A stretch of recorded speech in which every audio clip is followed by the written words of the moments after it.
I want to ask you again. This for all y'all music experts. I watched this big announcement. It was in all the Hollywood entertainment rags. It was all over the internet. The Roc Nation has launched a new distribution platform. It's like a dashboard that allows independent artists to post, promote, and otherwise distribute their music. And it was seen as or launched as like this big victory for independent artists. When I looked at it though, I couldn't quite get why it was supposed to be such a big deal. And I feel like I'm missing something. So I thought maybe y'all could break that down because I don't quite get it. It seemed like a big deal though. I think the reason it's getting some backlash. I think the reason why is because I don't know why it's a big deal either. Their model over the 85%. Yeah, their model is different in that they take a percentage as opposed to just charging like a monthly fee for distributing your music. So like TuneCore or DistroKid or any of the other competitors, essentially you pay whatever 10, 20, whatever dollars a month, and you keep 100% of the proceeds. Okay. So a 15% split is just interesting because what am I getting? What are they doing to justify taking 15%? Which in their press rollout is like unparalleled social media research and insights and data, but all of these different distributors give you all of that shit too. So I don't know. Yo, let me ask you a question. If you're Steve Stout, yeah, do you feel a way about this? No, I don't think so. Why? It's not direct competition from. It is. It is. It is. But there was already direct competition, and I kind of understand why these companies are doing it because it's basically, it's kind of, if you look at it, it's a little bit, it could be funny. It could be looked at as funny because you're just distributing people's music and taking cuts and not necessarily adding any value. If you're, can you get your music on, I don't know, Apple Music, Tidal, all that, without going through one of these? Like, can I go log on and upload it myself? No, I do think Tidal is either has or is rolling out a distribution system of their own. So maybe in that case, maybe, but otherwise, you have to go through some type of distributor. Yeah. All right. And the regular distributors, they let you just pay a monthly whatever. You pay more, you want access to your analytics, all this other type of stuff. Yeah, there's tiers and shit depending on if but you're nobody's taking a piece. No, outside of the whatever the fee is. All right, so with all that information, what it sound like to me is Roc Nation just want a piece because our name is Roc Nation. Or they might be adding something that we don't know about necessarily that the competitors don't. That's true. It could be because when I saw it, it said something about like even when Stout came, he said, yo, we have like tiers too. Yeah. Like we have this, and then we have artist development. We have other things that you could potentially opt into. Yeah, opt into to further your career. So, and when I saw their stuff, I didn't do a deep dive, but it seems like they offer similar stuff.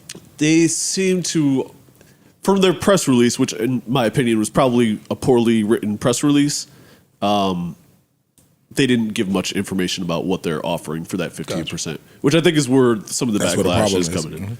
I'm going to read what Russ had to say because we love Russ on these matters. He's an independent artist. He's huge. He's done extremely well for himself. Yes. And he speaks great when it comes to these things. He says, an 85-15 split to press upload is madness. Major labels take 15% distro off the top too, so it seems like they just modeled the business off of that. If you're an artist, this makes no sense to sign up. Major label distribution comes bundled with major label services, i.e. a team, radio, marketing, global offices, sales team, editorial leverage, artist leverage, I'll add, and et cetera. Roc Nation distro platform is a self-serve uploader with none of those services, yet charging the same 15% major labels do. The economics don't make sense when the entire market norm is 0 to 10% and only charging a percentage when they add service. He goes on, a $50 annual fee versus 15% of your entire catalog's revenue are not remotely comparable. One is a fixed cost, the other is a tax on your entire career. Free to upload is the okie doke. Fixed fees protect artists. Percentages drain artists.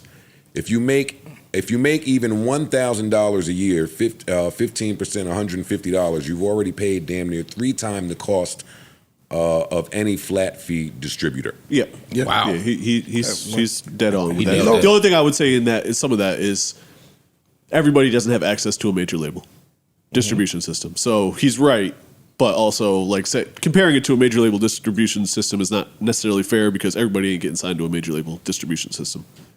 Right, but we can go to, like you said, the distro kid, go that route. I agree. Get the same shit. I started with that. Okay, Yeah. I love with that. You know what it sounds Russ, like? Russ, I'm sorry, Ice. Russ also has speeches on this, urging artists to just go to the bank. If you want a major label deal or major label money and backing, just go to the bank, get the money to Get a loan. support your own career, and end up paying less interest. It's yours at the end of the day, same as it is at the label. So he does have that out there as well as an alternative to what y'all are saying. What I offer, I used to be on this indie, preach the good word, leave a trail, leave a path, let our good brothers know is another way to do this, until you learn that majority of artists aren't really looking to do the best business. Yeah. Artists are signing up to Get lit. Had a handheld. Be popular. stand next to the people that you're able to stand next to, whether that be Jay-Z, Rihanna, just whoever you want to name. That's what I. They want to go to the Roc Nation brunch. They want to be in. They want to go to the fucking the building, the Roc Nation offices. That they're beautiful. Take a picture. They on are the, those gold offices couch. On the gold are couch, yeah. immaculate. And Get some hats. what better commercial for Roc Nation? Get some hats. What better commercial for Roc Nation than this Clips rollout? Yeah. I see that. You get what I'm saying? This Like what this is ideal for them to drop this right now. Which- okay, Clips was on Brilliant. Def Jam. We saw what happened there. Yeah. They come over here to Roc Nation, and look how we got them. So now this tells the other artists out there, hey, come sign up. We could do the same for you, even though that's not what we're doing. That's Right. something totally different. It is. Right. But you don't know. You just hear Roc Nation, and now we get 15%. Which is it maybe feels like it's half baked and rushed in the press rollout because I think if they had some better ideas, some better services, some better perks, Something to justify. the 15% would be like. A gimme. And when it comes out, maybe someone goes over there and drops some shit and says, actually, when we're over here, it does X, Y, and Z, and you'll be like, oh, okay, well, it does make sense. Yeah. But just popping this out, it seems a little half baked. Yeah. I haven't It's seen predatory it. if you want to keep it a buck. I haven't seen much from Roc Nation that tells me that they might know how to develop an artist.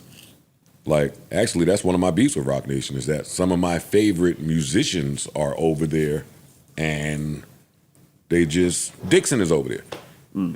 Dixon is writing a hit for anybody who need a fucking hit, but I'm a Dixon fan. I'm looking for Dixon music. Right. That don't come as often as I would like. I'm here waiting on the Maida project. Yeah. She don't come as often as I like. If I were a really talented actor on Roc Nation, I don't know how I'd feel about this. Even if it had nothing to do with me. Spreading themselves too thin, you think? Or shifted focus. I want attention. You're shifting the focus to something else. You're changing the business model. Yeah. So I came here for this, and now y'all telling me this is what we doing now. All right, so where does that leave me? That's signed to you as an artist. I think all this shit is kind of weird because, again, the distribution companies and the DSPs are making money for free. Yeah. You know what I'm saying? Like, those are the people that are making money in the music business right now. Yeah.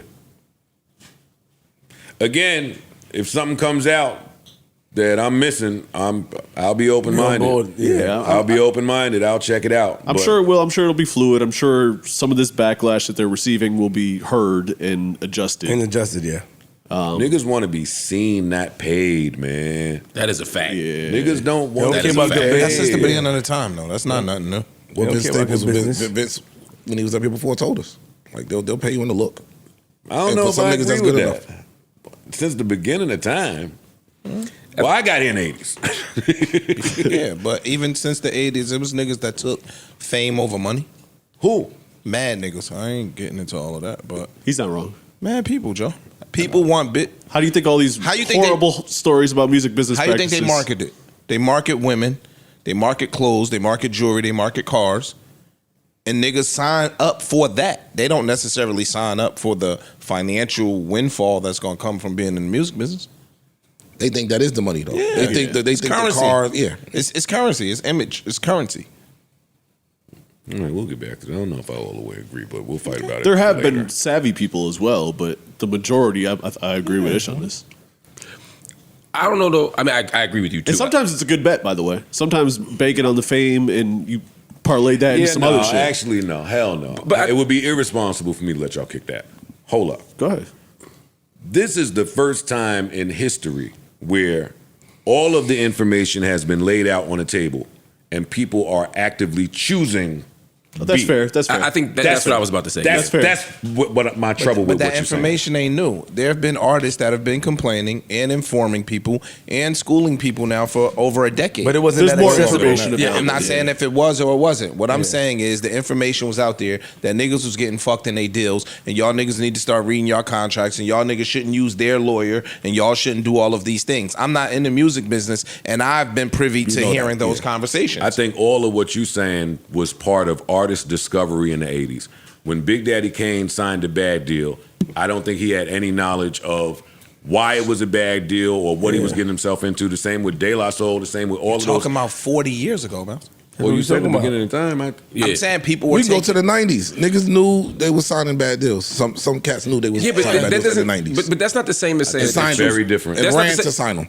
I don't think that's the same as saying that they were choosing fame over money. Because I agree that vanity plays a role in that. Like, but a lot of times those artists didn't feel like they had a choice. You know, a lot of people signed the bad deals because they were desperate, they were hungry, and they didn't have a plan they B. needed the money. But it wasn't like they said, "This is a agree shitty with deal, that. but you'll be famous." They said, "You know what? Fuck the money, I'll be famous." I agree with that. I think That's what I'm saying. But there were That's what some I'm saying. people that sought out the deal for the fame. They ran to it for that. Yeah, I think that's not right. not even taking advantage of your desperation or nothing. It was just, yo, I need to go be with Bad Boy. Yeah, I think that's right. I need People to go equate stand fame over to there. money. Even though I've heard stories, Yeah.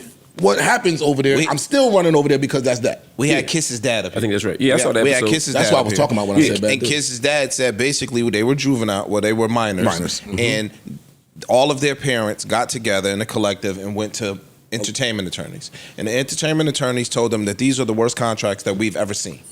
Cool. But by the time they became 18 years old, guess what they did? He went and signed They the took kid. the power. He signed anyway. But again, I don't think it's because they wanted fame over money. That's all I'm saying. I think it's because they. I mean, I people think- want to get on. Yeah, there's an opportunity cost. Yeah. Which everybody may get fucked in, Yeah. So but that's not the same as what I'm saying either. And that's the point. I think it's more complicated than that. And I think back in the day, the beginning of the time, I mean, like early music business, they didn't. One, there was Of only one course. pathway, Yeah, and they yeah, didn't of have the information. I'm exaggerating when I No, say no, the I know. beginning of time, but we've had Prince, we've had Michael, we've had Whitney, we've had our greatest of our greats complain about the shit that they're doing in the music business. So it would seem as if when I come into the music business now, I'm gonna take, if they could fuck Prince, if they could fuck Mike, if they could fuck Whitney Houston, my nigga, they gonna look at me like a peon. Easy and, money. Yeah. With all due respect, Ish, when those things were going on, They were a I different don't believe a lot of people knew what the fuck they were talking about. That's true. Yes. Like when Prince No, I agree with changed that. his name to the symbol, Yes. I was really confused. Niggas thought he was crazy. And his explanation didn't really say it. He said they trying to own me. That's Like true. he was Right. talking like an adult. I wasn't a full adult yet. I didn't know. We thought he was crazy. Right. When the Mike fucking publishing started, niggas just started learning this stuff. Is all I'm saying. That being said, I mean, even back to the beginning of time reference, there were independent artists grinding out independently. And it's more work, it's more expensive. It always has been and it always will be. Like Less you, advantageous to get your shit yeah. up. So I don't want It's to. the I don't ultimate want route. to ignore that fact because there has been independence for a very long time, and I'm sure that when you bumped into so and so on the tour, you would say, "Hey, man, the way I'm doing it, I'm getting It's obviously way more information now. You can go on YouTube and look all this shit up like this. Nigga, So, Cadillac Records, the movie. Yep. yeah, It showed, you know what I'm Both saying? sides. Mhm. It showed everything. Yeah. They asked, what? Howlin' Wolf. Howlin' Wolf, yo, you want a caddy? He's like, nah, I don't borrow against the store. You know what I'm saying? Like everybody has their own path and their own level of discipline or you know, to thug it out. But New Joe Budden.